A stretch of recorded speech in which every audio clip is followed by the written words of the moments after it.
Welcome to TimeOut, an exciting new educational video series brought to you by First Case. In this series, we're bringing you easy-to-access education with no fees and no tests. Break free from boring staff meetings and dive into educational content that you can put into practice immediately. So let's get started with today's episode of TimeOut. Welcome to TimeOut. Today, we're talking about the pre-op checklist. Specifically, where did it come from? And what does it include? It's not there to just be another piece of paper that you have to fill out prior to rolling back to the OR. Although, when you're in a hurry, I know it feels that way. There's a good reason for having it, I promise. But first, where did it come from? The pre-op checklist, or pre-procedural checklist, whatever you may call it, is really just one piece of a bigger puzzle. The World Health Organization developed a surgical safety checklist that can be universally applied in both high and low income countries. The goal was to globally reduce surgical harm. And, fun fact, initial multinational studies of the checklist's use showed a 1/3 reduction in surgical morbidity and mortality. It's pretty awesome. It definitely made a difference. The Joint Commission also created a universal protocol that aims to prevent wrong site, wrong procedure, and/or wrong person surgery.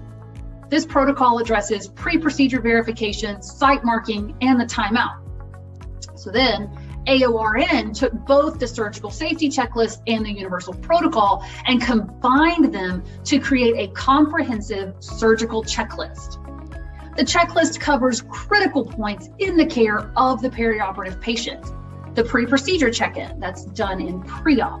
The sign-in in the OR prior to anesthesia.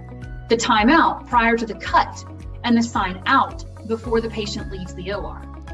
The checklist provides a standardized way to address and document the care of our patients at these critical points for everyone undergoing invasive and non-invasive procedures. So what does the pre-op checklist include? Prior to taking a patient back to the operating room and before they receive any sedation, we want to confirm with the patient what we're going to be doing.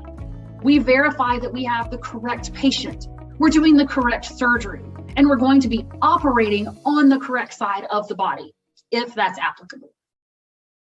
We're also checking to make sure that all of our documentation is complete. That's the H&P, the nursing and anesthesia assessments, and the consent. The consent should be complete, signed, and witnessed. We also verify that anything else we need, like implants, blood, or equipment, is available. What the pre-op checklist does is tie all of this up in a nice bow to help us make sure that we've done everything that we need to do before we take the patient back to the operating room. We get busy, we get stressed, or we've had a very difficult case prior to, and we can't always depend on our memory to make sure that we've done everything. So instead of being just another form we have to fill out, the checklist is there to ensure a standardized process that gives every patient proper consideration prior to their procedure. Hopefully that helps you see your pre-op checklist in the proper light. It's one of the many safety nets that we have in place to ensure patient safety. So embrace the checklist. It's there to help you, and it might just save you one day. That is all the time that we have for today. I'm your host, Melanie Perry.